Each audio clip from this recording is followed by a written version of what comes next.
pencarian korban tanah longsor dan evakuasi di Petung Kriono, Kabupaten Pekalongan memasuki hari keempat. 300 personel gabungan bersama sukarelawan kini fokus melakukan pencarian di 3 titik.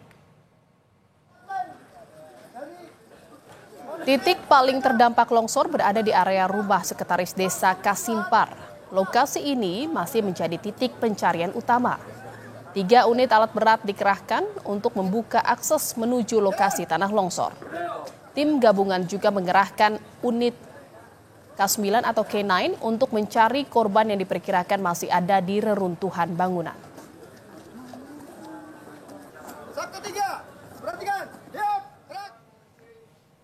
Pencarian pada pagi ini kita memperkecil dengan terbagi dari 3 sektor. 3 sektor mulai dari kediaman Pak Carik yang sektor pertama, kemudian yang kedua juga di Pertamini, dan di yang sektor ketiga adalah di Alo Cafe. Kemudian di atas juga ini di Mahkota, ini ada kertakan, ya, diharapkan ini juga karena ini sangat berpotensi timbulnya longsor apabila nanti ada hujan. Namun dari tim BMKG juga sudah ada upaya untuk rekayasa cuaca, diharapkan ini juga bisa membantu pelaksanaan operasi dari rekan-rekan kita TNI Polri yang sudah membantu kita, termasuk potensi yang sudah bekerja keras sampai 3 hari kemarin. Mudah-mudahan yang 4 orang yang sampai saat ini hari ini bisa ditemukan.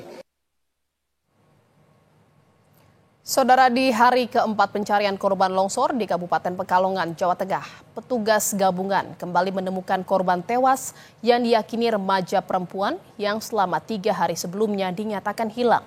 1 jenazah itu diduga adalah Aurel, anak perempuan dari Sekretaris Desa Kasimpar, dan berhasil ditemukan sekitar 300 meter di dekat rumahnya di area pesawahan. Hari keempat ini, masih pagi hari ini kita berhasil menemukan almarhumah Aurelia Siva Zara, putri dari Pak Carik, Pak Sekdes. Alhamdulillah, mudah-mudahan tanggal 3 lagi ini bisa hari ini kita selesaikan. Itu ditemukan di titik mana itu, Dan? Kalau informasi dari yang di lapangan itu dekat yang posisi terakhir kemarin, berarti kurang lebih sekitar 300 meter dari rumah Pak Carik, dan di area persawahan setelah jalan.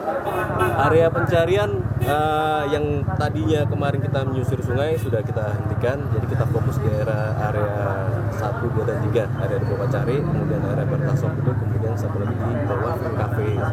Ini korban langsung dibawa ke rumah? Langsung dimakamkan di Desa Kasimpar.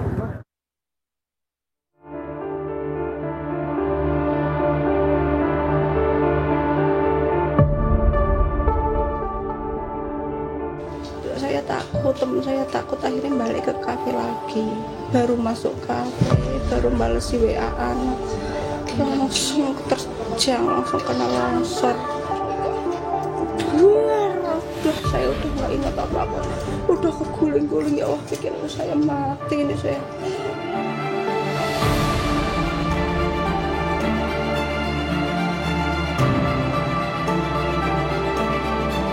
Porak-poranda, rumah, sawah hingga bangunan lain yang menjadi tempat berteduh warga kini tertimbun material longsor. Kafe Alo salah satunya, tempat ini menjadi salah satu titik pencarian utama korban longsor. Padahal sebelum longsor melanda, kafe ini kerap jadi tujuan warga untuk berteduh.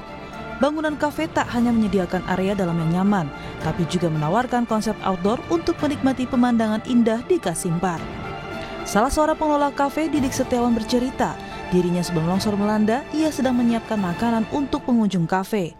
Tiba-tiba ia melihat air bercampur lumpur menyumbat drainase di belakang kafe.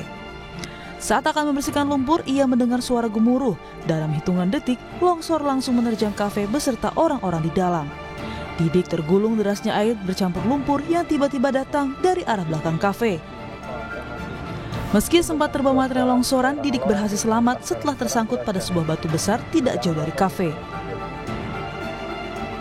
Pas lari, cuman karena larinya di persawahan jadinya nggak bisa lolos, tetap kena berguling-guling, sempat kelilit kabel juga, terus sadar-sadar udah di balik batu besar. Mas, waktu itu kejadian malam, sore atau seperti apa? Kurang lebih habis maghrib. Habis maghrib ya. Nah, terus waktu di kafe itu banyak orang berteduh atau? Banyak, soalnya yang di situ tadinya 10 orang, ditambah yang karyawan, yang pengelola kafenya itu sekitar 4 orang. Terus pas saya keluar ada orang nambah ke situ lagi, rombongan pakai mobil.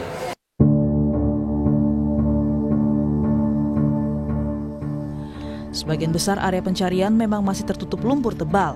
Salah satunya adalah tempat ditemukannya satu jenazah dekat rumah Carik di Desa Kasimpar. Salah satu keluarga korban yang berada di posko mengaku, jenazah yang ditemukan adalah pamannya yang pada saat longsor tengah berteduh di rumah sekretaris desa.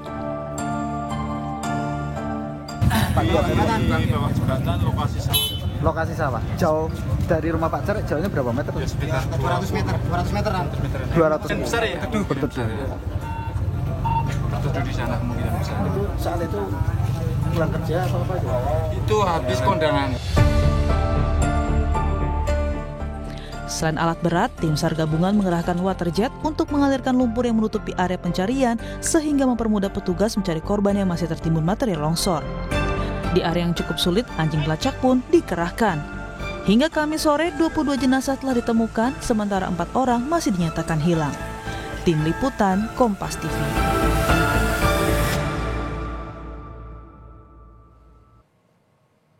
Dan saudara, kita akan pantau kondisi terkini di lokasi pencarian korban longsor di Pekalongan, Jawa Tengah. Seperti apa kondisi korban longsor yang ada di sana, dan sudah tersambung bersama kami 2 jurnalis Kompas TV, ada Benediktus Aditya di lokasi pencarian dan juga ada Gina Wirana di posko bencana longsor. Saya ke Benediktus Aditya terlebih dahulu. Bene, bagaimana proses pencarian 4 korban yang masih dinyatakan hilang? Saudara, memang kalau bisa saya informasikan untuk update terakhir terkait dengan proses pencarian dan evakuasi dari korban tanah longsor yang terjadi pada 20 Januari yang lalu, di mana ini merupakan hari keempat proses lanjutan evakuasi begitu. Namun memang tadi pukul 11 ini sempat dihentikan karena mengingat ini juga hari Jumat, jadi teman-teman relawan yang berada di lokasi ini dipersilakan untuk melakukan kegiatan keagamaannya begitu. Nantinya memang informasi yang kami terima juga akan dilanjutkan kembali pada pukul 1 siang nanti terkait dengan proses lanjutan evakuasi dan juga pencarian yang untuk hari ini memang kami terima informasinya ada di 3 titik begitu, atau di 3 sektor pencarian, di mana ini salah satu sektor yang terdampak ya di tempat saya berdiri yang merupakan di rumah sekretaris desa Kasimpar, ya ini Sularso, dan tadi saja baru pagi tadi sekitar pukul 7:30 pagi memang ditemukan satu jenazah yang sudah berhasil diidentifikasi, ya ini bernama Aurel begitu, yang merupakan putri dari sekretaris desa Kasimpar, ya ini Sularso. Dan tadi memang terkait dengan kendala, memang proses evakuasinya dilakukan secara manual, di mana jenazah harus ditandu untuk sampai ke titik terdekat di mana akses mobil bisa sampai, ya ini setidaknya di Gereja Kristen Jawa Kasimpar, sehingga ini para relawan harus berjibaku untuk menandu menaiki lereng bukit. Dan kalau saya bisa gambarkan kepada Anda, Jihan, memang ini lereng bukitnya cukup terjal sehingga para relawan setidaknya harus menempuh perjalanan sekitar 15 menit maksud kami dari Gereja Kristen Jawa Kasimpar untuk sampai menuju ke lokasi. Nah, terkait hal tersebut memang ini sudah dikerahkan 3 unit alat berat atau eskavator untuk membersihkan sisa-sisa longsoran yang menutupi area untuk menuju ke lokasi. Namun memang ini medannya diketahui cukup sulit karena medan terjal, juga jalanan yang cukup kecil, sehingga mesin-mesin berat seperti eskavator ini sulit untuk bekerja. Begitu, Jihan. Iya, pencarian dilakukan di 3 titik sektor dan 1 jenazah telah ditemukan dan dievakuasi oleh petugas secara manual, di mana 3 alat berat juga sudah dikerahkan untuk membantu proses pencarian dan pembersihan di lokasi longsor. Dari lokasi pencarian kita menuju posko bencana longsor di Kecamatan Petung Kriono, ada Gina Wirana di sana. Ginawi, bagaimana bisa Anda ceritakan kondisi di sana terkini dan apakah ada laporan baru dari keluarga korban? Ya baik, saat ini saya mengabarkan dari depan posko Kecamatan Patung Kriono. Perlu diketahui bahwa tadi pagi jam 8 sudah ditemukan setidaknya 1 jenazah yang akhirnya dibawa ke posko di tempat saya berdiri.